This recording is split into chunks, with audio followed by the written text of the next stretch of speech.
You are not where you're supposed to be because of you. It's all you. You tell yourself lies, reasons. I'm too tired. I need to rest. I'm too hungry. I'm too full. Something else is more important. I don't have time. Lies, lies, lies, lies. Ask yourself, what remarkably stupid things am I doing on a regular basis to absolutely screw up my life? What would happen if you just stopped wasting the opportunities that are in front of you? Because you're not everything you could be, and you know it. If you keep thinking the same thoughts, keep demonstrating the same behaviors, keep living by the same feelings and emotions, your personal reality is going to stay exactly the same. But if you have new thoughts that lead to new choices, that demonstrate new actions, that create new experiences, that cause you to feel differently, you will begin to walk into a new future. I need you to confront you because you're the one holding you up. I need you to look in the mirror and tell you, you are not going to do me like this no more. You're not going to continue to sabotage me. You're not going to keep procrastinating. You're not. You know you should be further in life, but you keep letting you slide. Hold you accountable and don't let you off the hook. If for 10 years, if you didn't avoid doing what you knew you needed to do, what would you be like? You'd be 10 times more efficient, 20 times more efficient. And you could be way better. You could be incomparably better across multiple dimensions. Do something away from the normality of what you've been doing. Why not try it, man? Shock the system. Get up at 4 in the morning one day, just one day, and go for a run. Commit to one day and see how you feel as you're jogging it back in around 5 or something, as your neighbors are still asleep. Well, your day's already provided something for you. Mentally, you feel like, wow, man, that was a lie. And say, I've got to do this. This is my stuff. This is why I showed up. It's not going to be easy when you want to change. It's not easy. If it were in fact easy, everybody would do it. But if you're serious, you'll go all out. So yes, I'm going to do something about this situation. You do what it is you're supposed to. You're supposed to build something. You're supposed to create something. I don't know how to do it. Learn. The question is not, is it possible for you to be a millionaire? Is it possible for you to have all your dreams become a reality in your lifetime? Yes, it is possible. But the real question is, have you made the decision? Once you make a decision and you go all in and you say, I ain't quitting till I get there. I ain't giving up. I ain't giving in. I'll do whatever it takes to be successful. And when you make that decision, when you look you in the mirror, when you tell yourself that, look, I'm through, I'll do whatever it takes, I guarantee you, that's the day your dream begins to happen. So then, when you have a purpose or a vision or a mission or an intent that's bigger than you, it means it signifies something that's ongoing. You could have a purpose to go east, and there's never an end to east. You could have a purpose to be healthy. There's always more health to have. You could have a purpose to be wealthy. There's never an end to wealth. You could have a purpose for knowledge, and there's never an end to knowledge. It signifies a direction. My purpose is to transform individuals in order to transform a culture. And I'm clear on that purpose, and it gets me up in the morning every single day. So then, how do you bring a vision from the world of possibility into the world of reality? From thought all the way down into matter. From what we say in quantum physics, from the wave of possibilities all the way down into the particle. From the immaterial, something that doesn't exist yet, into the material. From the world beyond the senses to the world of the senses. How do we do that? Well, it requires then setting up goals in alignment with your purpose. So let's just say you have a purpose to go in a certain direction. Your purpose signifies a direction, but your goals should always be in alignment with your purpose. And people who have goals in alignment with their purpose, their goals are a natural side effect of them being on purpose. So then what about getting healthy. You may say, okay, I want to lower my heart rate. That's one of my goals. I want to lose, 10 kilos. I want to have more energy. I want to wear a new wardrobe and have a new relationship.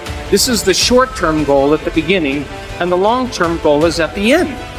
And as long as you keep making the same choices, demonstrating the same behaviors, reproducing the same experiences, feeling the same way, you'll arrive at all of those goals. What about becoming abundant? You may say you want to be wealthy, and to me it doesn't matter. Wealth is a state of mind. You may want to start a new business. Once you start that new business, you may want to hire 2 new staff employees in 6 months. Then you may say you want to buy a company vehicle. And of course, then the next one is buy a new house. And then ultimately what? Make $1 million? Why not? If that's your goal, to reflect your purpose, then you should arrive at it. Are you still with me?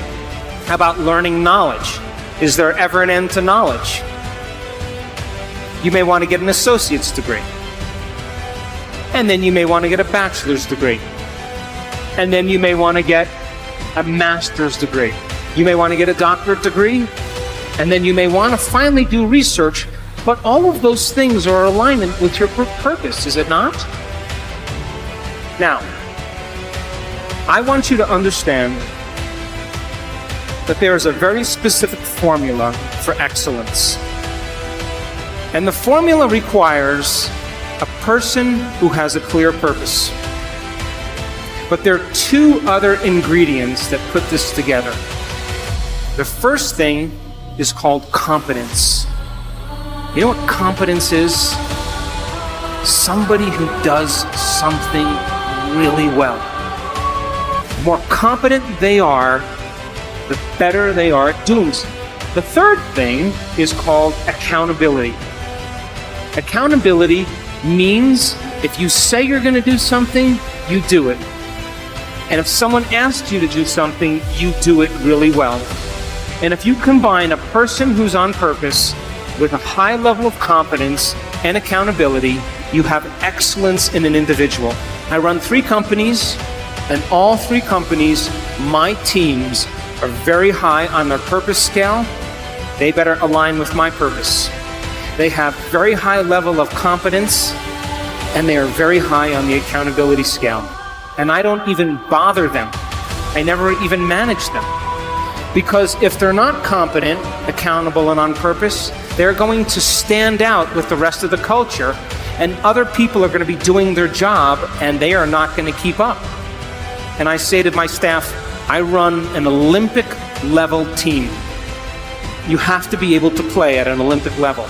If you can't be competent and accountable on purpose, there's nothing personal. We just have to cut you because we're moving at a fast pace. Be someone who is cool under pressure.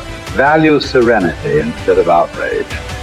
It seems that our culture is moving in the wrong direction here. If you are blessed enough to not be on social media, you might be surprised to learn that the angriest, most passionate public figures are rewarded with the most clicks and biggest audiences. Our culture has begun to confuse passion with substance, reward the loudest and angriest voices, and thus incentivize behavior wholly at odds with stoic wisdom. The number of decibels your voice hits as you scream about how right you are is not necessarily an indicator of how much sense you are making.